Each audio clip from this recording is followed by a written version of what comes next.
Hello everyone. तो आज हम डिस्कस करेंगे बजट के बारे में। जो पार्ट फर्स्ट है हमने कवर कर लिया है। फाइनेंशियल एडमिनिस्ट्रेशन क्या होता है, मीनिंग, डेफिनेशन और उसके स्कोप जो हमने पढ़ लिए है। तो आज हम बजट कॉन्सेप्ट को क्लियरली जो है अच्छे से पढ़ेंगे। तो उसमें हम सबसे पहले पढ़ेंगे कि बजट होता क्या है, मीनिंग क्या है इसका, इसकी डेफिनेशंस पढ़ेंगे, बहुत सारी इंपॉर्टेंट डेफिनेशन जो एग्जाम में पूछी जाती है अक्सर। फिर उसके प्रिंसिपल्स पढ़ेंगे कि बजट बनाने के लिए हम किन प्रिंसिपल्स को फॉलो करते हैं।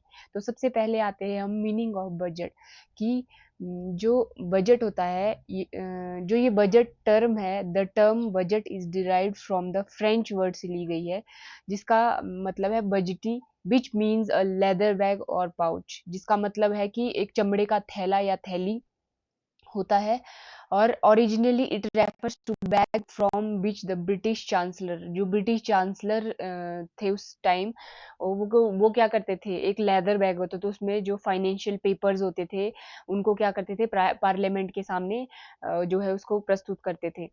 तो आपने ध्यान रखना है कि बजट किस शब्द से मतलब कौन से वर्ड से आया है, फ्रेंच वर्ड से, और इसका मतलब क्या है, लेदर बैग और पाउच। तो कुछ important letter, it come to means financial statements containing government proposal of income and expenditure. तो जो ये लेदर बैग में जो वो फाइनेंशियल पेपर्स लाते थे वो किससे रिलेटेड होते थे, फाइनेंशियल स्टेटमेंट्स होती थी, जिसमें क्या होता था, वही गवर्नमेंट के इनकम आय कहाँ से होगी और एक्सपेंडिचर के बारे में पूरा डिटेल में बताया होता था उसमें।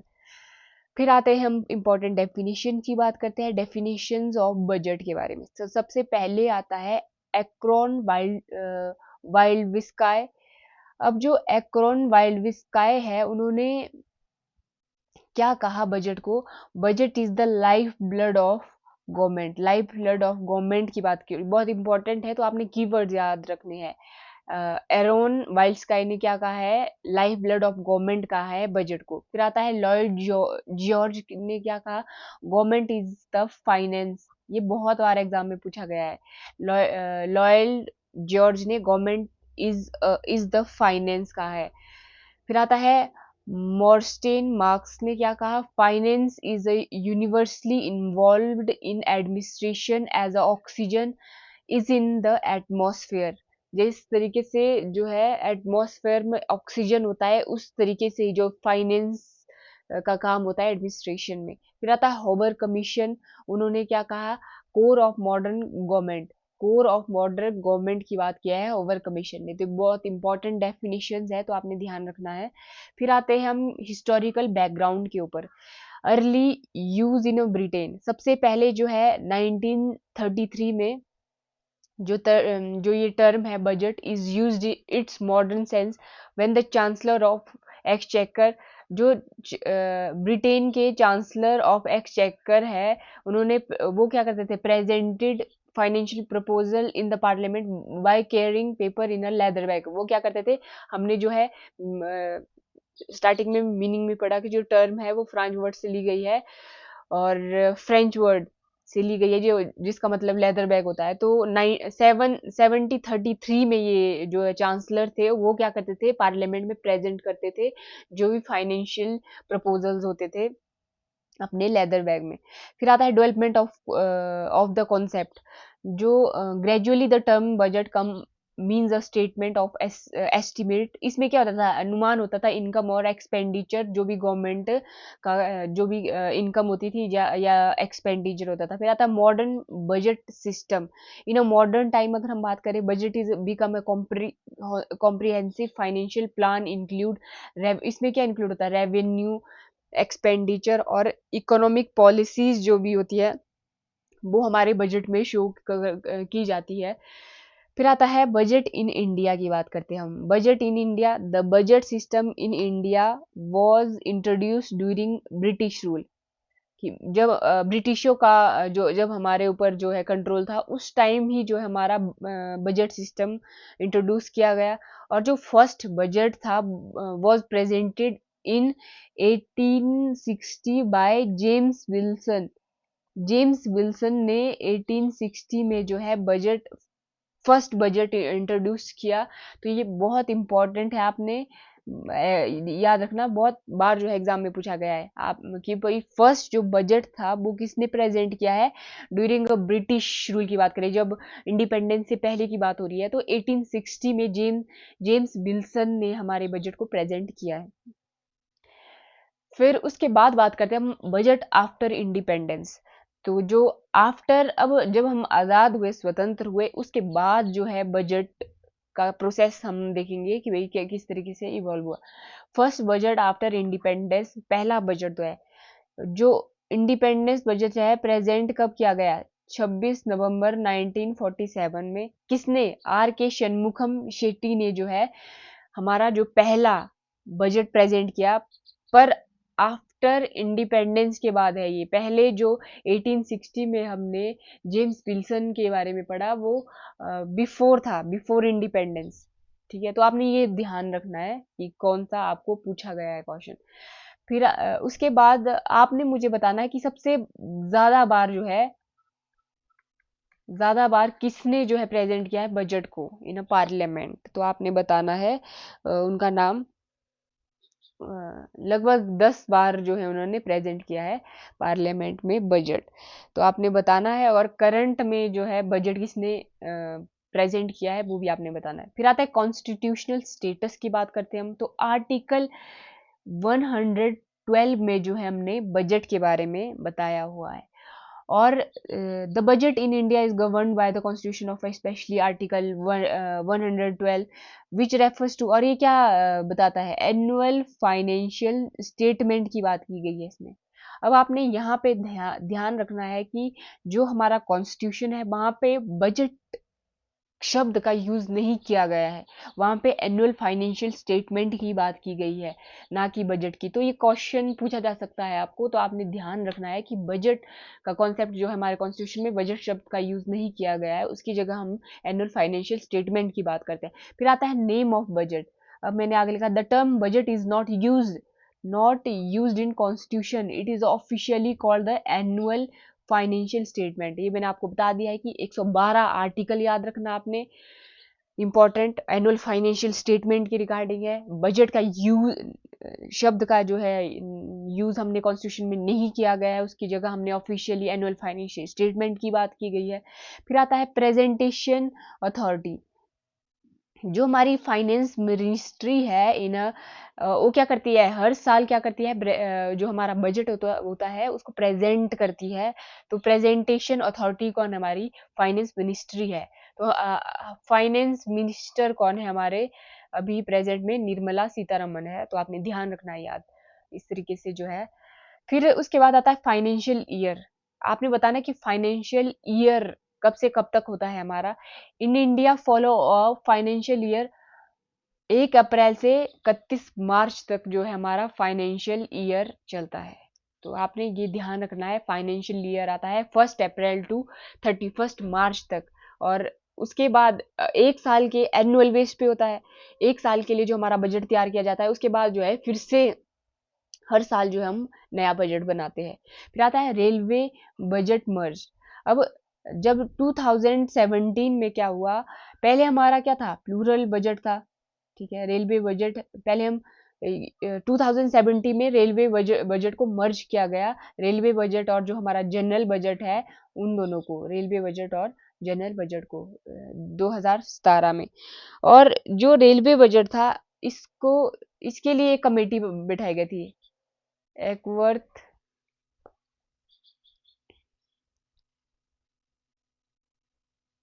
जो हमारी इसके लिए जो है कमेटी जो बनी थी वो थी एकवर्थ कमेटी। अब ये कब आई थी? 1921 में। 1921 में एकवर्थ कमेटी, मैं थोड़ा शॉर्ट में लिखती हूँ, 1921 में। और इन्होंने रिपोर्ट कब सबमिट की? 1924 में।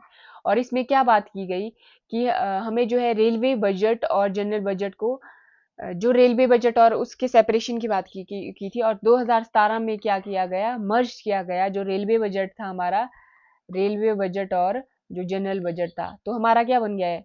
Single budget. अब जो है इंडिया में सिंगल बजट चलता है, वन बजट।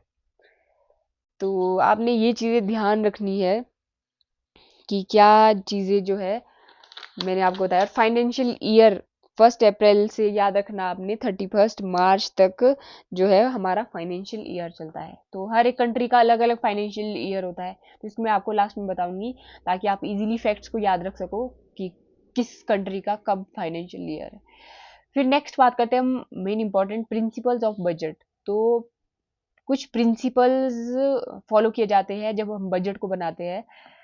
तो सबसे पहला है budget should B annual basis. अब जो बजट बनता है वो एनुअल बेसिस पे बनता है, वार्षिक आधार पे बनता है। और the budget should be prepared of 1 year only. जो हमारा बजट बनता है वो 1 साल के लिए बनता है। इन इंडिया फाइनेंशियल ईयर की बात मैंने जब की आपकी 1 अप्रैल से 31 मार्च तक जो है हमारा फाइनेंशियल ईयर चलता है। हर साल जो है हम अपना नया बजट बनाते हैं। फिर उसके बाद आता है estimate should be on a departmental basis. और जो एस्टिमेट्स है, जो हम अनुमान लगाते हैं, वो डिपार्टमेंटल बेसिस होते हैं। ईच डिपार्टमेंट शुड प्रिपेयर, और हर एक डिपार्टमेंट क्या करता है, प्रिपेयर करता है इट्स ओन एस्टिमेट्स, अनुमान लगाता है ऑफ रेवेन्यू और एक्सपेंडिचर। और जो भी डिपार्टमेंट्स होती है मिनिस्ट्रीज के अंडर, डिपार्टमेंट जो क्या करते हैं, अनुमान लगाते हैं, एस्टिमेट बनाते हैं अपना कि भाई कितना खर्च वो करेंगे, रेवेन्यू और एक्सपेंडिचर के बारे में बताते हैं। तो एस्टिमेट क्या होता है, डिपार्टमेंटल बेसिस होता है। फिर आता है budget should be a balanced one. अब estimate expenditure should match estimate revenue. जो हमारा एक्सपेंडिचर है और जो रेवेन्यू है वो क्या होना चाहिए, बैलेंस्ड होना चाहिए। जो भी हम खर्च कर रहे हैं, जो हमारी आय है, इनकम है, वो क्या होनी चाहिए, बैलेंस्ड होनी चाहिए। अब इसमें दो टर्म आती है, सरप्लस बजट और डेफिशिएट बजट। सरप्लस बजट तब होता है जब क्या होता है, हमारा रेवेन्यू ज्यादा हो रहा है एक्सपेंडिचर से, खर्च से। अब ये आप खुद पे ले सकते हैं कि मान लो आपका आप कॉलेज में पढ़ते हो, आपका रेवेन्यू मान लो घर से ही आपको पैसा मिल रहा है, या आप जॉब कर रहे हो, कुछ भी कर रहे हो। मान लो आपका 1,000 रुपए दे रहे हैं मंथ मंथ के हिसाब से। अब यहाँ सालाना चलता है, तो आपको क्या दे रहे हैं, मंथ की बात करें हम, पर अपने बजट में साल रखना है याद।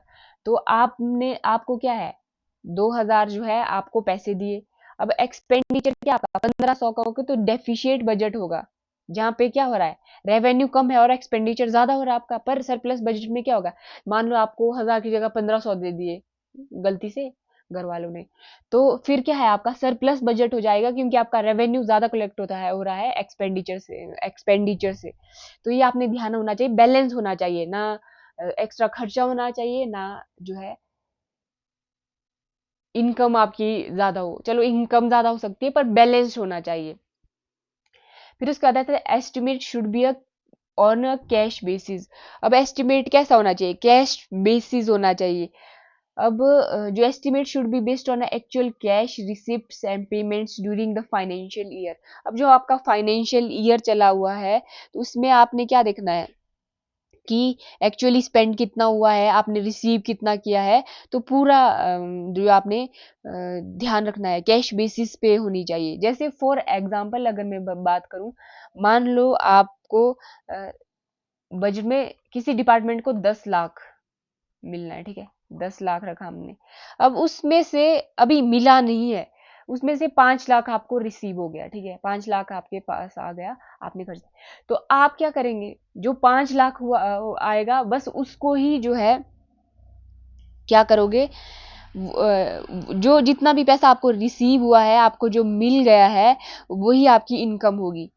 ना कि आप 10 लाख बोलो, 10 लाख आपको मिलने हैं, आप उसको काउंट नहीं करोगे, बल्कि 5 लाख जो मिले हुए हैं, एक्चुअल में जो मिल चुके आपको कैश, तो वो उसमें आता है। तो estimate should be on a cash basis होना चाहिए। फिर नेक्स्ट आता है आपका one budget for all financial transaction. अब एकल बजट, सिंगल सिंगल बजट की बात की मैंने आपको। All revenue and expenditure should be include of one single budget. जितने भी रेवेन्यू कलेक्ट कर रहे हैं आप, एक्सपेंडिचर जितना भी आपका खर्च हो रहा है, वो क्या है, सिंगल बजट में आता है। तो हर एक कंट्री के अपने अपने बजट होता है, जैसे सिंगुलर और प्लूरल बजट में आता है, जिसमें बहुत सारे बजट बनते हैं अलग अलग सेपरेट। अब सिंगुलर में होता है कि एक बजट बन रहा है सब चीजों के लिए, ऑल फाइनेंशियल ट्रांजैक्शन के लिए।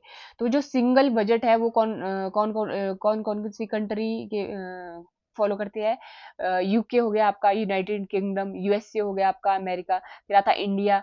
और इंडिया 2017 में जो है उसने सिंगल बजट, पहले प्लूरल था, फिर आता है प्लूरल बजट में क्या था, फ्रांस, स्विट्जरलैंड, जर्मनी। तो आपने ये ध्यान रखना है सिंगल बजट में कौन आता है, प्लूरल बजट में। ये डायरेक्ट क्वेश्चन पूछे जाते हैं आपको, मान लो सिंगल बजट में दे दिया, यूके रख दिया, बाकी फ्रांस, स्विट्जरलैंड, जर्मनी रख दिया, तो आपको पता होना चाहिए कि सिंगल बजट किसका है। फिर उसके बाद आता है budget should be a gross and not net, कि all receipt and expenditure should be show separately not adjusted. अब जो बजट क्या होना चाहिए, बजट शुड बी ग्रॉस और नेट। अब इसमें क्या है, जितनी भी आपकी इनकम हुई है, जो भी खर्च हुआ है, गवर्नमेंट ने जितना भी खर्च किया है, जितनी भी इनकम है, should be follow fully and separately show होना चाहिए उसमें। कि मान लो आपका ना कि एडजस्ट करके बता रहे हो आपके, हाँ जी इतना पैसा हुआ, तो आपने पूरा टोटल बताना है, ग्रॉस बताना है कि कौन सा पैसा कहाँ खर्च हुआ और कहाँ से कितनी इनकम हुई है। तो नेक्स्ट आता है आपका estimate should be a close. Budget estimate should be a accurate as possible. जो estimate should be a close का मतलब है, इसमें क्या है कि मान लो आपने 10 लाख टोटल एक्सपेंडिचर किया, ठीक है, क्लोज में क्या है, 10 लाख आपने खर्च कर दिया। अब इस 10 लाख में आपने पूरा बताना है कि आपने कौन सा पैसा कहाँ खर्च किया है। ऐसे मतलब अनुमान नहीं लगाना कि भी हाँ इतने पैसे हुए, मान लो आप बोल रहे हो कि 9.5, 1.5 लाख इधर ऊपर नीचे, बिल्कुल एग्जैक्ट भाई हमने 10 लाख खर्चे तो 10 लाख ही खर्चे हैं, क्लोज होना चाहिए वो सारा सिस्टम। फिर उसके बाद है रूल ऑफ लैप्स, जिसको हम मार्च रश भी कहते हैं। ये एग्जाम में पूछा गया है कि रूल ऑफ लैप्स या आपको मार्च रश कि भाई कौन सा रिलेटेड है। अब रूल ऑफ लैप्स में क्या होता है कि अनयूज जो फंड है at the end of the financial year, मान लो पूरी साल के लिए आपको बजट दे दिया गया, ठीक है, अगर आपने अनयूज्ड है, आपने पैसा नहीं खर्च किया, आपके पास पैसा बच गया है, तो एट द एंड जब फाइनेंशियल ईयर खत्म होने जा रहा है, तो आपने वो पैसा जो है रिटर्न हो जाता है, ट्रेजरी में वापिस चला जाता है वो सारा पैसा, आपने चाहे खर्च किया है नहीं किया। अगर आपने खर्च किया तो ठीक है, अगर नहीं किया तब भी जो है जितना पैसा बच जाता है वो क्या होगा, वापिस चला जाए, क्योंकि एनुअल बेस पे है हमारा जो भी फाइनेंशियल बजट होता है। फिर आता है separation of revenue and capital. Revenue and capital transaction should be shown separately. जो हमारा रेवेन्यू इनकम हुई है और जो हमारा कैपिटल एसेट्स है, उनको क्या है सेपरेट जो है शो कराने की बात की है। फिर आता है correspondence with accounts. Budget format should be a matched the accounting system. जो भी हमारा बजट होता है वो मैच होना चाहिए जो भी हमारा अकाउंट्स है, जो भी हमारा लेखा प्रणाली है उसके साथ। फिर ये था हमारे कुछ इंपॉर्टेंट प्रिंसिपल्स, तो आपने ध्यान रखना है, ये एग्जाम में पूछे जाते हैं। तो नेक्स्ट बात करते हैं, मैंने आपको बताया था कि मैंने इंपॉर्टेंट फैक्ट्स बताए आपको फाइनेंशियल ईयर के, ये एग्जाम में डायरेक्ट पूछ जाते हैं, तो आपने ध्यान रखना है कि फाइनेंशियल ईयर किस कंट्री का कब है। ये मेन मेन इंपॉर्टेंट कंट्रीज बताई मैंने। यूके का कब है, 1 अप्रैल से 31 मार्च, और इंडिया का है 1 अप्रैल से 31। अब दो जो यूके और इंडिया को आपने ध्यान रखना है कि इन दोनों का सेम ही होता है, अगर आपने एक याद रख लिया 1 अप्रैल से 31 मार्च तक। फिर उसके बाद आता है आपका यूएसए का कब आता है, 1 जुलाई से 30 जून तक। 1 जुलाई से 30 जून तक याद रखना आपने यूएसए का। फ्रांस का आता है आपका 1 जनवरी से 31 दिसंबर तक। ये फाइनेंशियल ईयर है, सबके अलग अलग होते हैं, तो आपने ध्यान रखना है, एग्जाम में डायरेक्ट पूछा जाता है। फिर नेक्स्ट बात करते हैं हम कंक्लूजन की। The principles of budgeting provide a systematic format बताता है, जो भी हमारे हमने प्रिंसिपल्स पढ़े for a preparation and execution of the budget, कि किस तरीके से हमने बजट बनाना है, एग्जीक्यूट करना है उसको। दे एंश्योर ट्रांसपेरेंसी, अकाउंटेबिलिटी और एफिशिएंसी को एंश्योर करता है। प्रॉपरली फाइनेंशियल कंट्रोल होता है ओवर हमारा जितना भी पब्लिक फंड होता है। By following these principles, the government can achieve economic stability। और इन प्रिंसिपल्स को फॉलो करके जो हम हमारी जो इकोनॉमिक स्टेबिलिटी को बनाए रखते हैं, और इफेक्टिव तरीके से हम एडमिनिस्ट्रेशन जिसमें काम करता है। तो ये प्रिंसिपल्स थे, बहुत इंपॉर्टेंट थे, और हमने जो है बजट के ऊपर और जितने भी हिस्टोरिकल मैंने बैकग्राउंड आपको बता दिया है। नेक्स्ट जो है हम बजट के ऊपर क्लास और करेंगे। अभी अभी जो पार्ट 3 में हम जो है कवर करेंगे, क्योंकि अभी इसमें बहुत सारी चीज़ें कवर करने को है। क्योंकि अब नेक्स्ट क्लास में हम पढ़ेंगे कि भाई जो बजट है, अब बजट तो आ गया, अब कौन सा, पहले तो इसके टाइप्स पढ़ेंगे कि बजट कितने टाइप्स के होते हैं, और उसके बाद जो है हम बजट के ऊपर जो वही जो भी हमारा पैसा है, जो भी हमारा रुपी है, पैसा हमें कहाँ से आता है और हमारा पैसा कहाँ जाता है, वो चीज़ें पढ़ेंगे। और ऐसी बहुत सारी इंपॉर्टेंट चीज़ें पढ़ेंगे, जैसे आप जिससे आपको क्लियरिटी हो जाएगी भाई यहाँ क्या है बजट में और चीज़ें। तो ये था हमारा आज का topic. Thank you, have a good day. बाकी नेक्स्ट क्लास जो है हम कल करेंगे।